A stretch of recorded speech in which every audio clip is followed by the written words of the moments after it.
अस्सलाम वालेकुम everyone. Welcome to my channel drafting to bin.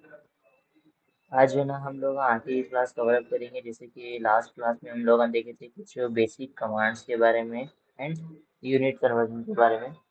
आज जो है ना आगे की क्लास कंटिन्यू कर लेंगे। जैसे कि हमारे पास कुछ मॉडिफाई कमांड्स है या कोई मतलब दूसरे कमांड्स के बारे में। तो मेरे पास ऑलरेडी यहाँ पे ऑटोकैड ओपन है, तो ओके।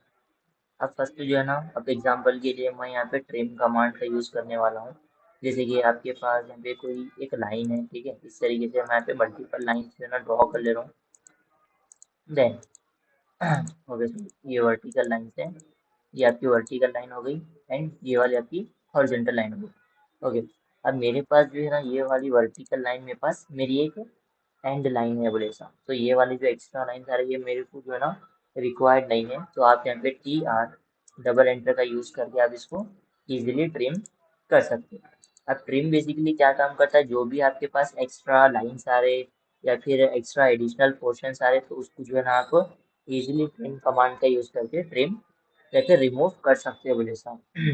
तो TR डबल एंटर यूज करने के बाद आपको जो भी एक्स्ट्रा लाइन्स रिक्वायर्ड है आप उसको इंडिविजुअली भी ट्रिम कर सकते हैं, अदरवाइज सिलेक्शन से भी ट्रिम कर सकते हैं बोले इसको। नेक्स्ट है आगे इसके अंदर आप एक्सटेंड कमांड का यूज कर सकते हैं। लाइक आपके पास कुछ भी लाइन्स यहाँ पे अवेलेबल नहीं है ये वाले एड्ज तक, तो आप जो है ना यहाँ तक ये लाइन्स को प्रीवियस लाइन्स को आगे तक एक्सटेंड कर सकते हैं। जैसे कि EX डबल एंटर का आप यूज करें एंड ये वाले पॉइंट पर आप क्लिक करके इसको इजीली एक्सटेंड कर सकते हैं जहाँ तक भी आपको रिक्वायर है।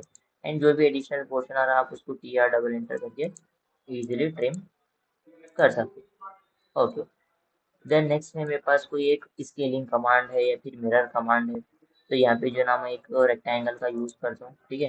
कोई भी आप वैल्यू को डिफाइन कर सकते हैं या नहीं, वो तो आपके पास कोई भी एक रेक्टेंगल है, आप उसको जो ना एक पर्टिकुलर डिस्टेंस में आप एडजस्ट करना चाह रहे हैं, तो आप ऑब्जेक्ट को सेलेक्ट करके स्केलिंग कमांड से इसको सेट कर सकते हैं। स्केलिंग के लिए SC एंटर आप शॉर्टकट यूज़ कर सकते हैं। कोई भी एक बेस पॉइंट लेने के बाद आपको यहाँ पे यूज़ करना है एक रेफरेंस। रेफरेंस में आपको देना है एक स्टार्टिंग पॉइंट और एक एंड पॉइंट, और ये दोनों पॉइंट के बीच में आपको जो है ना कितनी वैल्यू एडअप करना है। फॉर एग्जांपल हम यहाँ पे यूज़ करने वाले हैं 10 एंटर। तो जो भी आप यहाँ पे वैल्यू डिफाइन करेंगे वो वैल्यू यहाँ पे आपको विजिबल होती। तो स्केलिंग के अंदर आप अपनी रिक्वायरमेंट के हिसाब से ऑब्जेक्ट के अंदर वैल्यूज भी इंसर्ट कर सकते हैं। जैसे कि आप इंशाल्लाह आगे की क्लासेस में हम जब फर्नीचर प्लेसमेंट करेंगे या फिर कोई ऐसे कंपोनेंट्स पे वर्क कर रहे हैं आप जो प्रॉपरली आपके रूम डायमेंशन के हिसाब से नहीं आ रहे, तो वहाँ पे आप वो चीज़ को स्केलिंग के अंदर रेफरेंस कमांड का यूज़ करके उसको एडिट कर सकते हो। ओके, नेक्स्ट है आपके पास यहाँ पे एक मिरर कमांड। अब मिरर बेसिकली क्या काम करता है, आपके पास कोई भी एक ऑब्जेक्ट है, वो ऑब्जेक्ट जो है ना आपको एक अपोजिट डायरेक्शन में रिक्वायर्ड है। फॉर एग्जांपल मेरे पास कुछ इस तरीके से एक ऑब्जेक्ट है, ठीक है।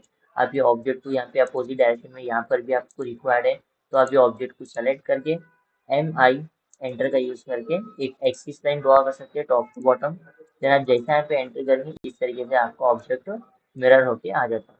फर्स्ट आपको ऑब्जेक्ट को सेलेक्ट करना है, देन MI एंटर का यूज करके एक एक्सिस लाइन ड्रॉ करना है, देन उसके बाद आपको करना है एंटर। तो इस तरीके से जो है ना आपको ऑब्जेक्ट मिरर होके मिल जाता है बोले सा। देन सिमिलरली वे के हिसाब से जो है आपको दूसरे कमांड्स का भी यूज कर सकते हैं। जैसे कि आप फ्लिट यूज करने वाले हैं, ऑफसेट यूज करने वाले हैं, या फिर आप कोई अरे कमांड यूज करने वाले हैं, मिरर यूज करने वाले हैं, ये सारी चीज़ें आप यूज कर सकते हैं। ओके, नेक्स्ट आज हम यहाँ पे देखने वाले थे कुछ यूनिट कन्वर्जेंस के बारे में। ओके, तो ओके, अभी यहाँ पे मेरे पास जो है ना कुछ वैल्यूज डिफाइन करा सो मैं यहाँ पे। जैसे कि आपके पास अगर 1 मीटर वैल्यू है तो फीट के अंदर उसकी वैल्यू कितनी होती है, ठीक है। अब एग्जांपल के लिए 1 मीटर आपका हो सकता है लेंथ है। अगर आपके पास 1 मीटर लेंथ है तो फीट के अंदर उसकी जो वैल्यू रहेंगी 2.38 सॉरी 3.281 फीट रहेंगी।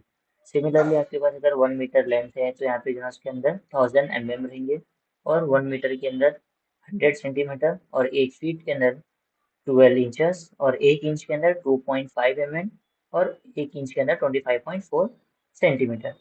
अब एग्जाम्पल के लिए यहाँ पे मैं कुछ वैल्यू डिफाइन कराता हूँ, जैसे कि अगर आपके पास 30 फीट अगर वैल्यू रही, आप जो है ना उसको डिवाइडेड बाई 3.281 करके मीटर के अंदर उसकी वैल्यू कितनी होगी क्या है, आप उसको कैलकुलेट कर सकते हैं।